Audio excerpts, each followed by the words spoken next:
வணக்கம் நண்பர்களே, வாங்க கதைக்குள்ளே போகலாம்.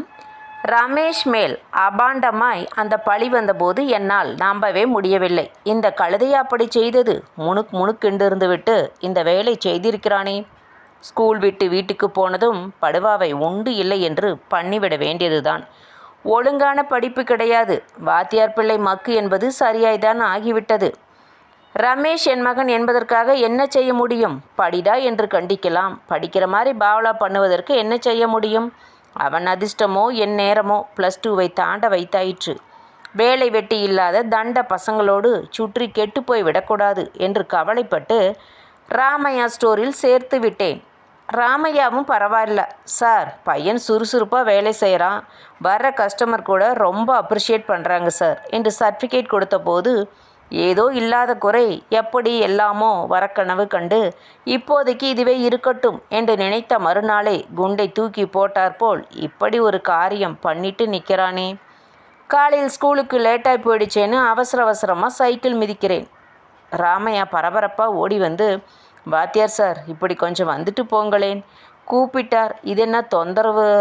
வயசான காலத்தில் அனாவசியமான ஒரு பேச்சு வாங்கக்கூடாது என்று நினைத்து நேரத்தோடு புறப்பட்டவனுக்கு இப்படி ஒரு சோதனை. கடையை நெருங்கிய போது ரமேஷை குற்றவாளி போல் நிற்க வைத்து 4-5 பேர் விசாரித்து கொண்டிருந்தனர். வாங்க வாத்தியார் சார், உங்கள் பையன் பண்ணியிருக்கிற வேலையை பார்த்தீங்களா? மீசை கூட சரியாக முளைக்கலை. இப்போவே இவனுக்கு பொண்டாட்டி வேணுமாம். என் பொண்ணுக்கு காதல் கடுதாசி கொடுக்குறாயா? அதுவும் எப்போ? எங்கள் வீட்டுக்கு 4 பேர் பொண்ணு பார்க்க வந்திருந்தாங்க. கொஞ்சம் கூட பயமில்லாமல் லவ் லெட்டர் கொடுத்து அனுப்புகிறான் சார். நியாயமான நீங்களே விசாரிங்க. எதிர் வீட்டு கந்தசாமி குதித்தார். மனசுக்குள் பதட்டமாக இருந்தாலும் வெளியில் காட்டிக்கொள்ளாமல், உங்களை பாதிக்கிற அளவு நிச்சயம் விடமாட்டேன். டே ரமேஷ், நீ வீட்டுக்கு போடா என்றேன். அப்பா, எனக்கு ஒன்றும் தெரியாதுப்பா, நான் எந்த லெட்டரும் எழுதலப்பா ரமேஷ் கண் கலங்கியபடி சொன்னான். அதில் சற்று சலனம் கொள்ள செய்தது. என்னையா பெரிய மனுஷன் விசாரிக்க சொன்னால் நீ என்னவோ தப்பிக்க பார்க்குறியே. கந்தசாமியின் வார்த்தைகள் தடிக்கவும் ராமையா குறுக்கிட்டு, மரியாதையே பேசு கையை ஆட்டினார் அவரை அமைதிப்படுத்த. ஆத்திரப்படாதீங்க, இப்போ என்ன நடந்தது? என் பையன் லெட்டர் எழுதி உங்கள் பொண்ணுக்கிட்ட கொடுத்தானா? ஆமாயா. அதனால் பொண்ணு பார்க்க வந்தவங்க எந்திரிச்சு போயிட்டாங்க. இதுக்கு ஒரு பதில் சொல்லியே ஆகணும். எங்க அந்த லெட்டரை கொடுங்க. லெட்டரை கையில் கொடுத்தார். லெட்டரை தவிர வேறு ஒன்றும் தப்பு தண்டா நடக்கலையே. இல்லை, இவன்தான் எழுதினான்னு எப்படி உறுதியாக சொல்கிறீங்க? இதென்ன இந்த குழந்தை கேளுங்க. ஏமா, யார் கொடுத்தாங்க இந்த லெட்டரை? இவனா?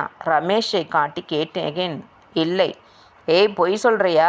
நீ தானே எதிர்க்கடையில் இருக்கிற மாமா தான் கொடுத்தாருன்னு இப்போ இல்லைங்கிற. குழந்தை மலங்க விழித்து விட்டு, ஆமாம், இந்த மாமா தான் கொடுத்தார். போதுமா? சரி, நான் விசாரிக்கிறேன். பையன் இனிமேல் உங்கள் வீட்டு விஷயத்தில் தலையிட மாட்டான், நான் கேரண்டி என்றேன். சார், நீங்கள் புறப்படுங்க என்றார் ராமையா. நானும் புறப்பட்டு வந்து விட்டேன். முதல் பீரியட் ஃப்ரீ பீரியட் தான். 2வது பீரியட் அக்கௌண்டன்சி நோட்ஸ் எடுக்கணும். பீரோவிலிருந்து பழைய நோட்ஸை எடுத்துக்கொண்டு டேபிள் முன் அமர்ந்து ஒரு பார்வை விட்டேன். சட்டென அதிர்ந்து போனேன். அந்த கடிதத்தையும் எடுத்து பார்த்தேன். சந்தேகமே இல்லை, இந்த நோட்டு யாருடையது என்று பார்த்தேன். ராமையாவுடையது. 10 வருஷத்துக்கு முந்தினது. ராமையா என்னுடைய மாணவன்தான்.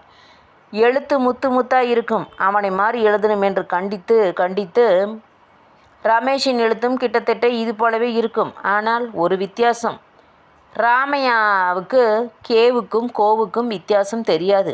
எங்கே கால் போட வேண்டும் என்பது சந்தேகமே இல்லை, ராமையாவுடையதான். அன்பே என்று துவங்கிய கடிதத்தில் அன்போ என துவங்கியிருப்பதே சாட்சி.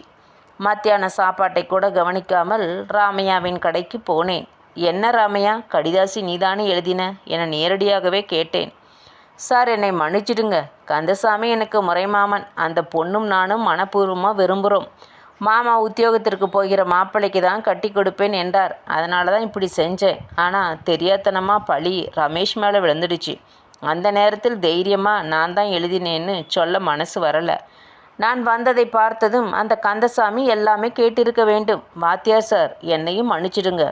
மாப்பிள்ளையை பற்றி முன்னாடியே விஷயம் கேள்விப்பட்டேன். ஆனால் முறைப்படி கேட்காம எப்படி பொண்ணை கொடுக்க முடியும்? அதுக்காக எத்தனை நாளைக்கு பொண்ணை வச்சிட்ருக்க முடியும் என்று கந்தசாமி சமாதானமானார். எனக்குள் சிரிப்பு எழுந்தது. ராமையாவை பார்த்து, என்னப்பா காதலுக்கு கண் இருக்குதோ இல்லையோ, உன்னோட இந்த காதலுக்கு ஒரு கால் அதிகமாக இருக்குப்பா என்றதும் சிரிப்பலைகள் கடையை கடந்தது. ராமையாவுக்கு வெட்கம் அதிகமானது. இந்த கதை இத்துடன் முடிவடைந்தது. நன்றி, வணக்கம்.